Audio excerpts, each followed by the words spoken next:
llevar adelante, no hubiésemos podido ni siquiera empezar. Y la verdad que fue de mucha bendición, porque el Señor coronó cada uno de los días con la bendición más grande que podemos tener los hijos de Dios, que es ver almas pasar de muerte a vida. El día viernes recibí al Señor un papá de unos chicos que vienen a la actividad, que ya vino 3, 4 veces a las reuniones, y luego de recibir al Señor me abraza y me dice, sinceramente, dice, me siento con una carga que se me ha caído de las espaldas, me siento libre, y parecían palabras sacadas de la Biblia, aunque realmente parezca asombroso, pero así obra el Señor. El día sábado, dentro de los chicos que recibieron al Señor, recibió su hijo al Señor en la obrita de teatro que hicieron los hermanos, y el día domingo a la mañana en la reunión de predicación estaban los dos sentados en la reunión, y terminaba la reunión y me decía, Alberto, necesito empezar a aprender a orar, empezar a buscar en la Biblia. El domingo pasado le había prometido algo a mi hijo, pero a causa de una situación de su vida en la cual estaba luchando, no pudo hacerlo, y hoy me encuentro aquí en la iglesia y de acá me voy a pescar con mi hijo. Y realmente es algo milagroso, porque esa es la palabra, cómo el Señor cambia las vidas en forma instantánea, ¿no? Cómo cambian todos los que están alrededor a través de la salvación. Así que les pedimos que estén orando especialmente por los nuevos convertidos, para que el Señor los sostenga, los fortalezca y a través de la palabra puedan crecer en el conocimiento de Él. Les invito a buscar en la palabra de Dios, en un pasaje que hemos leído muchas oportunidades, que está en Filipenses capítulo 2, versículo 1 al 11. Vamos a leer, pero nos vamos a centrar específicamente en uno de los versículos, que es el número 3.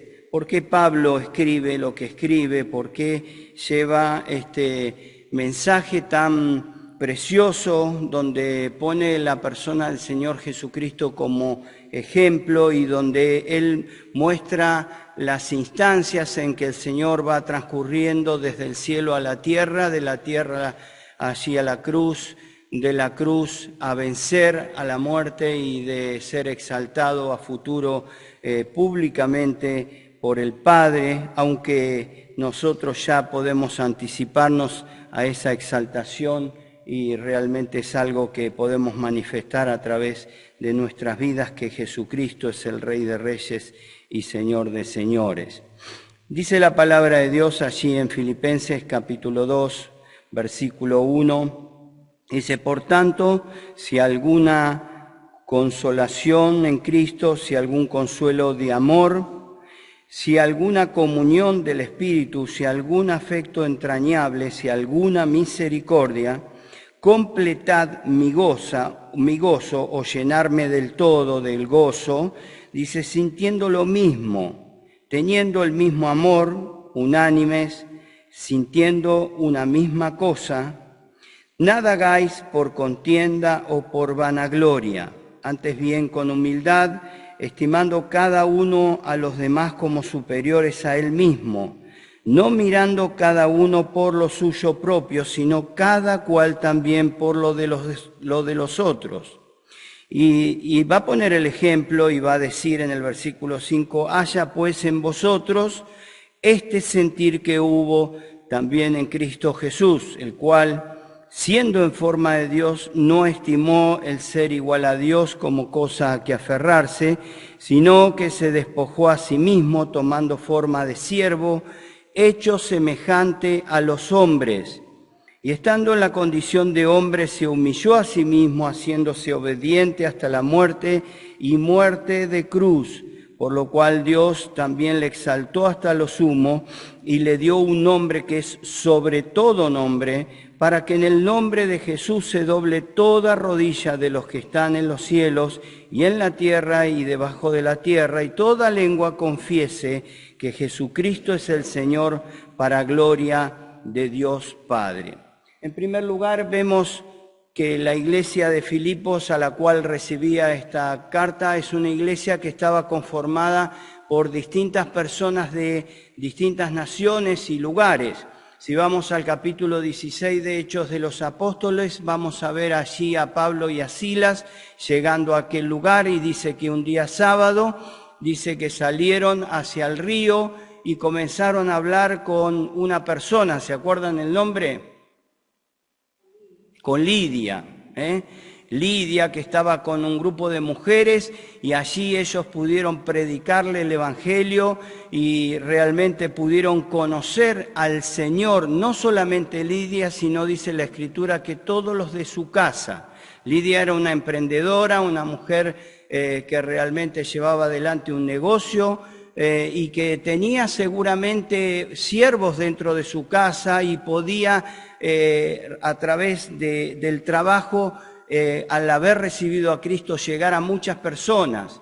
Y allá inmediatamente ella le insiste a Pablo y a Silas que si realmente habían visto que eran mujeres que habían sido sinceras, que se queden algunos días en aquel lugar. Le insisten para hospedarlos en el lugar. Pero dice que un día, cuando iban caminando por aquella ciudad, que era la primera ciudad de Macedonia, dice que salió al encuentro de Pablo una muchacha que tenía un espíritu de adivinación. Y dice que comenzaba a decir de que ellos eran siervos del Dios Altísimo. O sea, los demonios no conocen a los que no son cristianos, pero sí conocen perfectamente a quienes lo somos. Y daba, dice, testimonio de quién era Pablo, y lo hacía públicamente, hasta que Pablo dice que quita aquel espíritu de adivinación que había en la muchacha. Y ¿se acuerdan qué pasó? Después lo premiaron a Pablo, ¿no? ¿Qué pasó? ¿Se acuerdan? Lo encarcelaron. Los dueños, entre comillas, de aquella mujer, habían esclavizado a esta muchacha a través de este espíritu, y tenían ganancias a través de esto que ocurría, y como se les fue el negocio a la basura, lo que hicieron realmente es llevarlos y mentir y hacer un montón de cosas para encarcelarlo. Pero estaban en la cárcel, y allí había una situación muy especial. ¿Se acuerdan? Estaban cantando y alabando a Dios, tanto Pablo como Silas, pero de pronto hubo un estruendo, se cayeron las cadenas, se abrieron las puertas de la cárcel, y todos recordamos, o si no lo recuerda, allí el carcelero, cuando vio lo que estaba ocurriendo, sabiendo que lo iban a matar porque se les iban a escapar los presos, agarró su espada y quiso quitarse la vida. Pero allí Pablo, escuchando de parte de Dios, seguramente milagrosamente, porque él estaba adentro, le dijo: no te quites la vida, no te hagas ningún daño, porque ninguno se ha ido. Y allí él, temblando, este hombre, realmente dice: ¿qué debo hacer para ser salvo? Y la gran expresión: no tienes que hacer nada, solo tienes que creer. Cree en el Señor Jesucristo y serás salvo tú y tu casa. Y este carcelero lo lleva ¿a dónde? ¿Se acuerdan? ¿A dónde lo llevan a Pablo y a Silas? A la casa de él. ¿Se acuerdan? Lo lleva a la casa de él para sanarle las heridas, y allí en su casa para que escuchen el mensaje de salvación. Y dice que todos escucharon y creyeron. O sea, la iglesia comenzó con estos tres hechos. La iglesia de Filipos comenzó con una mujer que era comerciante, con una muchacha que estaba poseída, y con un hombre que seguramente era un romano que estaba a cargo de aquella cárcel. Era una iglesia de diversas crianzas y aún de diversas naciones. No era una iglesia de pronto que podríamos decir que era exactamente igual uno que el otro. Y allí comienza la iglesia. Ahora, ¿cómo consideraba Pablo a esta iglesia? La consideraba una iglesia comprometida con la evangelización. Eran personas hospitalarias, comprometidos con el ministerio de apoyar a otros. Si vamos al capítulo 1, en el versículo 3 al 5 dice: doy gracias a mi Dios siempre que me acuerdo de vosotros, siempre en todas mis oraciones, rogando con gozo por todos vosotros, por vuestra comunión en el Evangelio desde el primer día hasta ahora. ¿Saben? Pablo consideraba a estos hermanos comprometidos con el ministerio de la evangelización. Era una iglesia que estaba activa, no era una iglesia que estaba inactiva, pero también los veía comprometidos en relación a la ofrenda. Si vamos al capítulo 4, vamos a ver allí del versículo 10 al 16, dice: en gran manera me gocé en el Señor de que ya al fin habéis revivido vuestro cuidado de mí, de lo cual también estabais solícitos, pero os faltaba la oportunidad. No lo digo porque tenga escasez, pues he aprendido a contentarme cualquiera que sea mi situación. Sé vivir humildemente y sé tener abundancia. En todo y por todo estoy enseñado, así para estar saciado como para tener hambre, así para tener abundancia como para padecer necesidad. Y el gran texto que muchos recordamos: todo lo puedo en Cristo que me fortalece. Sin embargo, dice Pablo, bien hicisteis en participar conmigo en mi tribulación. Y sabéis también vosotros, oh filipenses, que al principio de la predicación del Evangelio, cuando partí de Macedonia, ninguna iglesia participó conmigo en razón de dar y recibir, sino vosotros solos. Pues aún a Tesalónica me enviasteis una y otra vez para mis necesidades. Pablo resaltaba estas dos virtudes importantes que tenía la iglesia. Y qué bueno es que haya una iglesia activa, comprometida con la evangelización, comprometida con la causa del Evangelio, que incluye no solo la evangelización, sino el crecimiento y el testimonio en una ciudad donde Dios nos ha puesto. Pero también en acordarse de aquellos que llevan el Evangelio y de ofrendar para sostener y para poder llevar más y más y más a otros lugares la palabra de Dios. Ahora, podríamos decir que era una iglesia que realmente era admirable. Ahora, en medio de esa situación ocurría algo muy particular. Y ¿saben? Ocurría algo que lo llevó a Pablo a escribir lo que les estaba diciendo. Existía un peligro, existía un problema, y era el egocentrismo y la vanagloria que podrían afectar a la unidad. Allí estaban habiendo algunos problemitas que estaban surgiendo de corazones que estaban mirándose a sí mismos y no estaban viendo lo que realmente el Señor quería que vean. Y saben, quisiera que en esta noche podamos centrarnos en el versículo 3. Dice: nada hagáis por contienda o por vanagloria. Dice: antes bien con humildad, estimando cada uno a los demás como superiores a sí mismo. ¿Saben? La palabra de Dios nos dice que había algunas causas que llevaban a estas personas a vivir esto que estaban viviendo. En primer lugar, había una ambición egoísta. Hacían las cosas seguramente para ser vistos. Y todo esto de hacer vistos nos habla de algo que tiene que ser publicado. Qué bueno es cuando podemos hacer ministerios en lo secreto a los ojos humanos, pero nada hay en secreto a los ojos de Dios. Cuántas cosas que hacemos que necesitamos allí luchar con nuestro corazón. Usted puede estar pensando en esta hora: bueno, pero yo no lo hago para ser visto. Yo les invito, hermanos, a que nos miremos introspectivamente, cada uno de nosotros hacia adentro. Y ¿saben qué?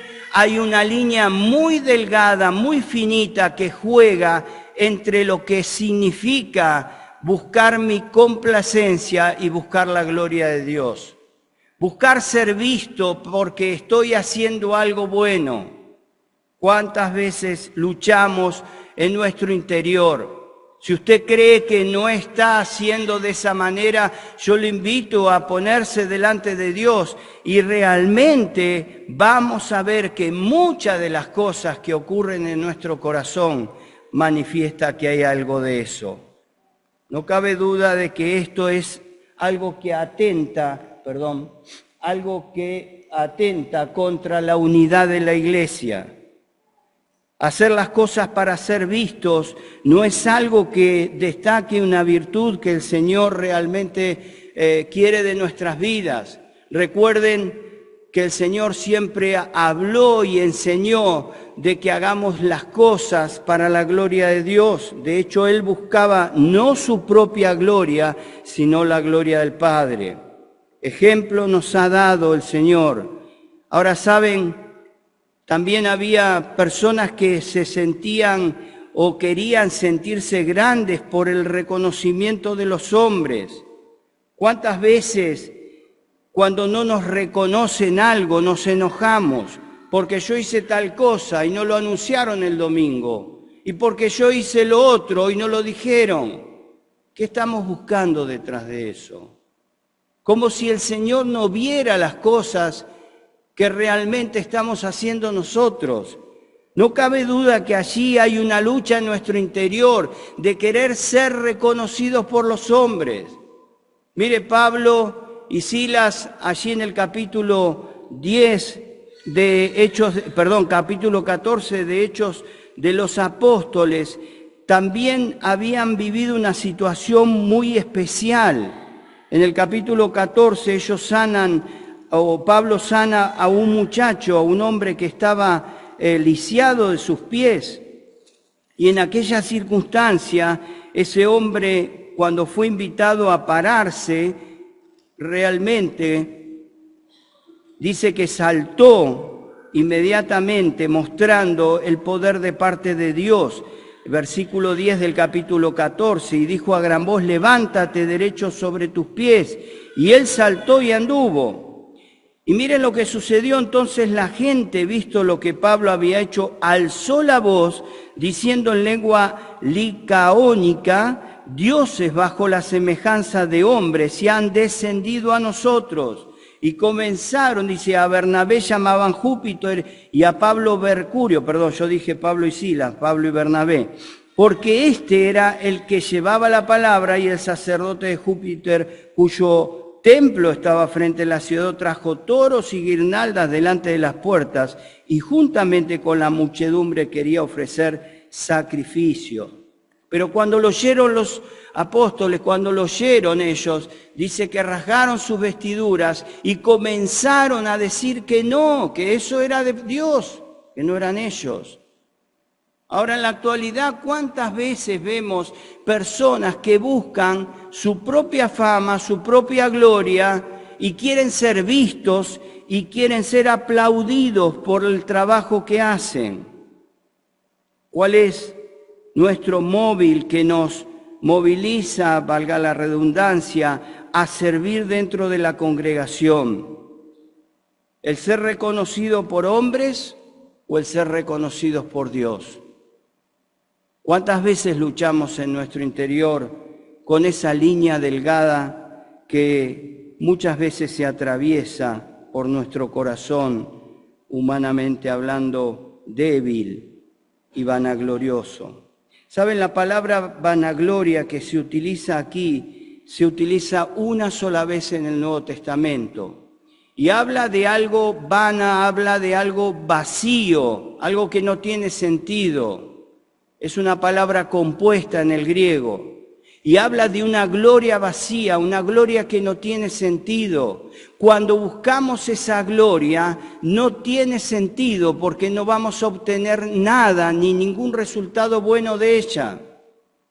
Solo vamos a obtener resultado bueno cuando buscamos la gloria del Padre, cuando buscamos la gloria de nuestro Salvador. Pablo va a decir que tenemos que sentir lo mismo que el Señor. Y por eso pone semejante ejemplo, pone el ejemplo de sentir amor, pasión por el otro, obediencia al Padre.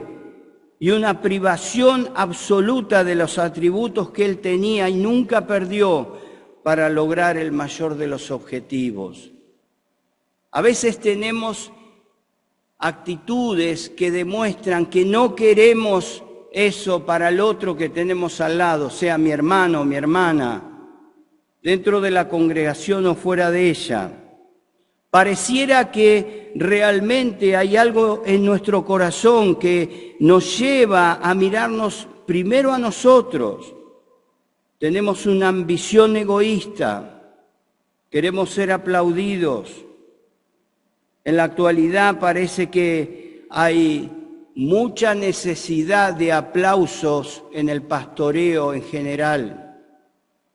Parece que los pastores, como dice una querida hermana amiga de mi esposa, parecen rockstars, parecen personajes inalcanzables, formando un escenario y una imagen muy lejos de la imagen que la palabra de Dios nos enseña.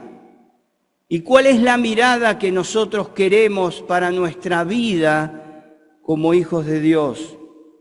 ¿Miramos esos ejemplos o miramos el ejemplo de un Pablo que siendo lo que fue y teniendo el poder que Dios le había delegado a través de su gracia para mostrar que venía de parte de Dios, podía hacer semejantes milagros como levantar inmediatamente a un paralítico o a uno que estaba postrado en sus pies? Él no buscaba su gloria, sino la gloria de Dios. ¿Qué buscamos, hermanos, cuando servimos al Señor? Hay personas que también buscan un prestigio personal. Mi carrera, en lo que hago, demuestra que no hay muchos mejores que yo. Y me hacía acordar esta frase, no saben quién soy, al mensaje de la vez pasada que Moisés nos daba, no sabes con quién estás hablando. He escuchado a lo largo de los años que el Señor me ha dado en la vida cristiana a personas decir, por la cantidad de años que yo tengo, mi palabra vale mucho más que la de otro. Qué lejos está del concepto bíblico. Hermanos, mi carrera en lo que hago no tiene que ser una carrera para ganarle al que tengo al lado. ¿A quién estamos queriendo que miren? ¿A nosotros o al Señor? No buscar nuestra autoexaltación y tener la humildad del Señor lleva a cuidar la unidad dentro de la iglesia. ¿Quién puede decir de nosotros, yo puedo hacer esto y no lo hace nadie mejor que lo hago yo? Estoy trabajando para acompañar humildemente a que otros puedan crecer. Por algo el Señor dijo, aprended de mí en Mateo 11:29, aprended de mí que soy manso y humilde, y no terminó ahí la expresión. Dijo algo más. ¿Qué dijo? De corazón.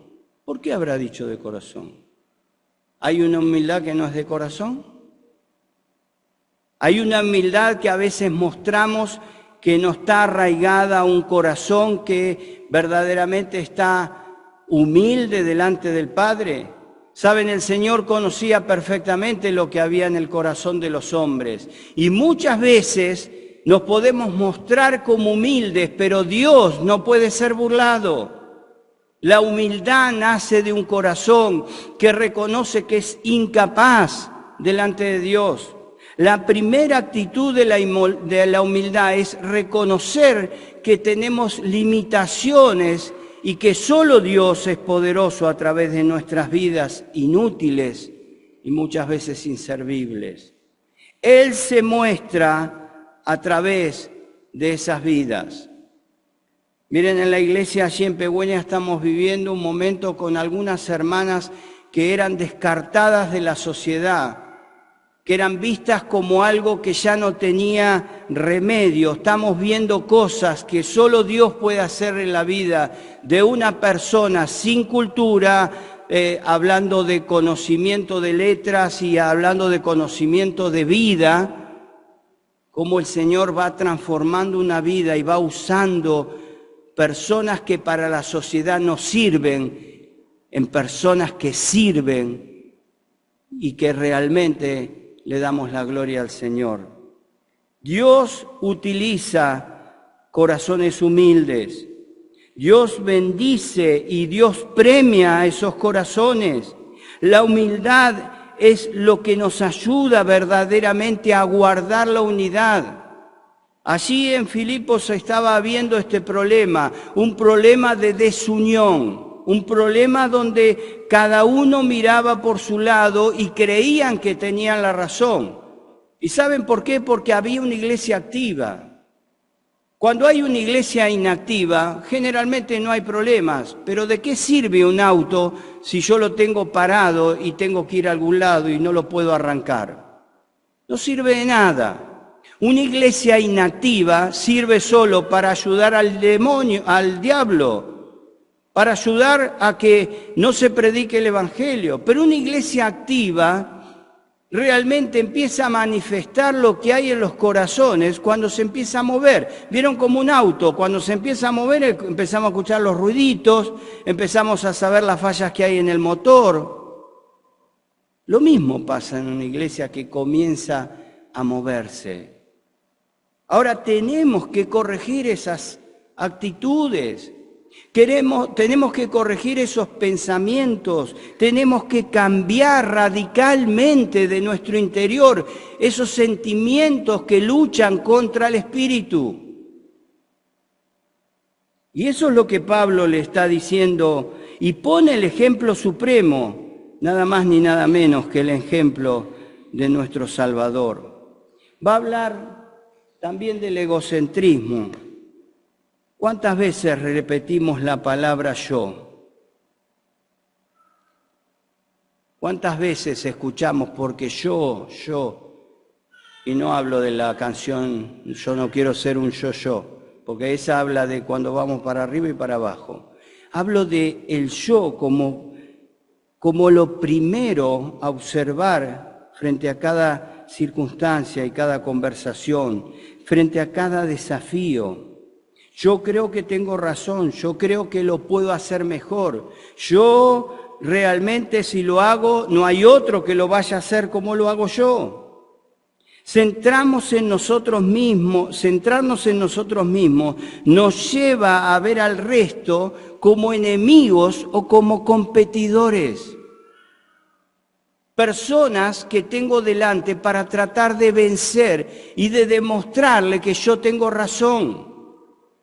Esto no viene de un corazón de la sabiduría de lo alto.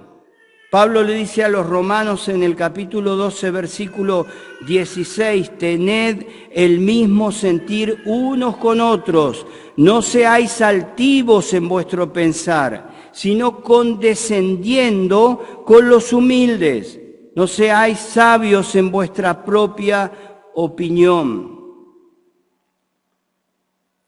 Según la psicología, y no lo voy a explicar porque sería un neófito, una persona que no sabe, lo podría explicar mejor mi esposa, pero según la psicología del psicoanálisis, o Elías también, ¿no?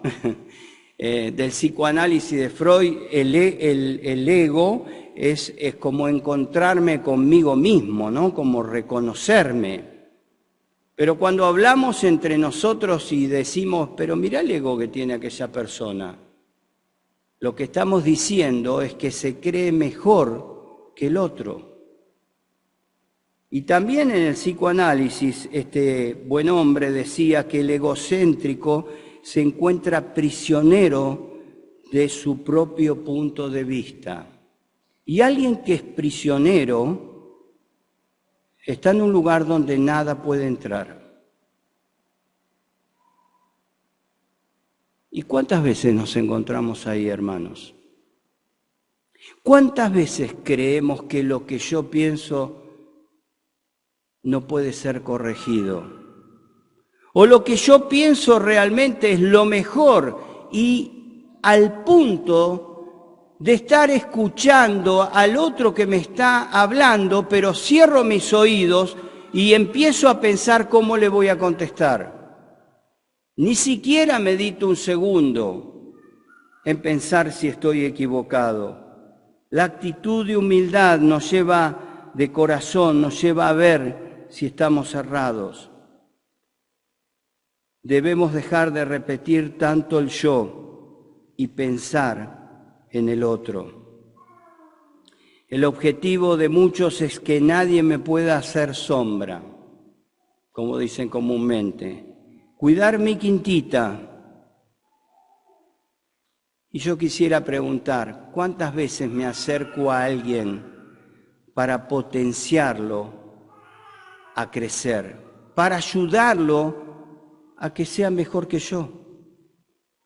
¿Cuántas veces me acerco a alguien en el ministerio a tratar de realzar su actividad, ayudándolo en sus errores, haciéndolo mejorar, para que al punto final puedan decir, ¿vieron cómo dice el dicho? Salió mejor el alumno que el maestro.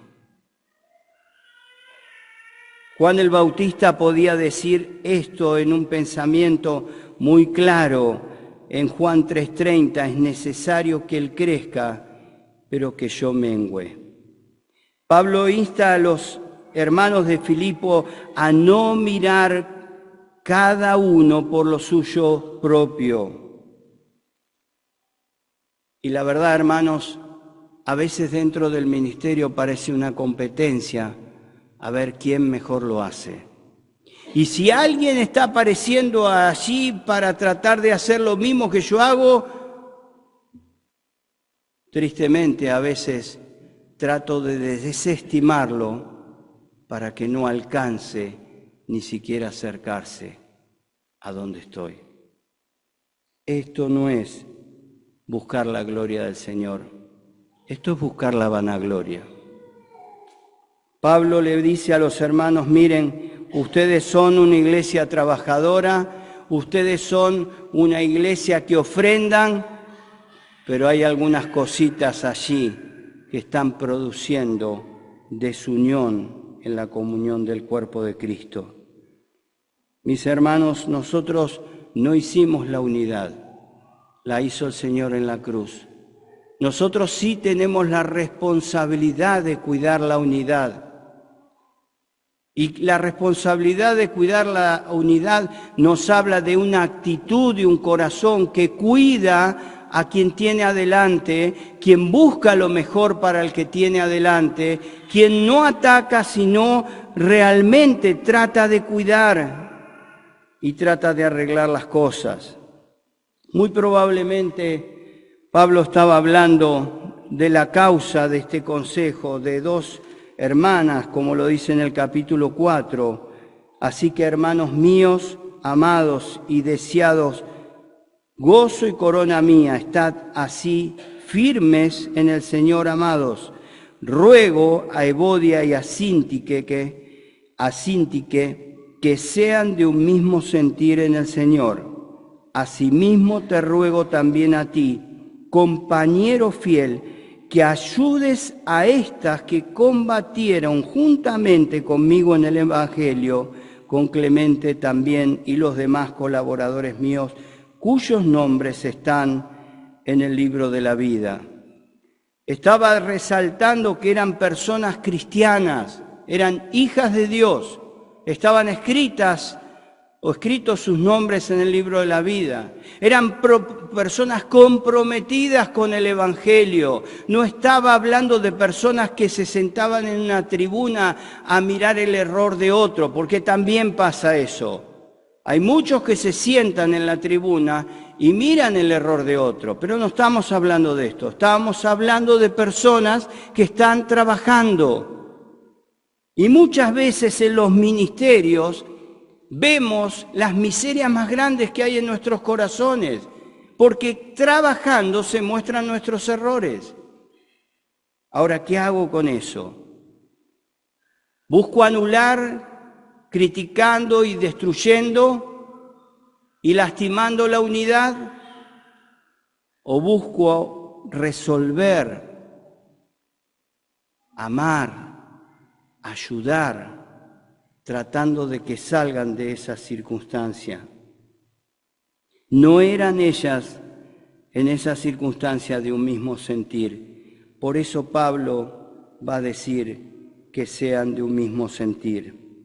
¿Cuál es nuestro sentir, hermanos? ¿Cuál es el sentir que nos motiva en esta noche a acercarnos a la casa del Señor?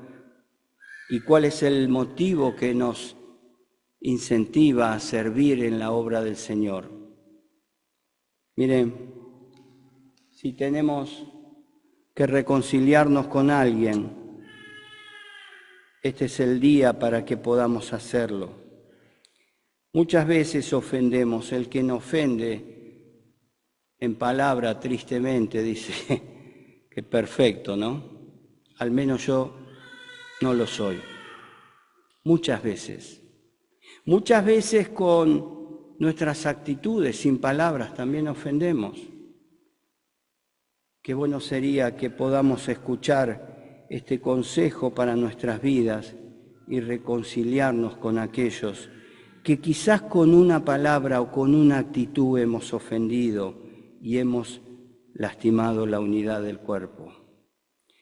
No deje que la tensión se acumule. Eso va creando una raíz de amargura en los corazones. Parece que es algo que lo tenemos muy aprendido en nuestras vidas, pero que llevarlo a la práctica es dificilísimo. A veces vamos albergando esos sentimientos y los guardamos en un cuartito que cuando ya parece una taza que se va llenando, ya hasta que rebalsa explotamos y salpicamos mal para todos lados. Y eso lastima a la iglesia del Señor. No use otros métodos más que el método de la palabra de Dios. Tristemente, hay métodos que son la murmuración, que es lo mismo que hace el mundo. Hay métodos que son la envidia, o hay métodos que son el orgullo, o hay métodos que son de parte de este mundo, que es buscar el mal del otro. Estoy esperando que caiga para poder empezar a decir un montón de cosas. Mis hermanos, hay un solo método que la palabra nos enseña. Y dice, si tu hermano tiene algo contra ti, deja tu ofrenda y ve y reconcíliate con tu hermano. Hacé todo lo posible para que se pueda lograr esa reconciliación. Si hay posibilidad, no se quede de brazos cruzados, esperando que la situación se resuelva sola. Pero si no depende de usted, porque ya lo intentó y fue rechazado, llévelo a los ancianos. Ore por esa persona y espere en el Señor. Mire, el Pablo dice, si es posible, en cuanto dependa o en cuanto de vosotros dependa, estad en paz con todos los hombres. Cuando el Señor ponía este mensaje en mi corazón, realmente decía, Señor, ¿de esto tengo que hablar? Quizás este era un día para traer un mensaje más alentador, ¿no? Pero por algo el Señor lo puso en mi corazón. Primero para quien les habla y segundo para quienes escuchan. Todos conocemos lo que hay dentro nuestro.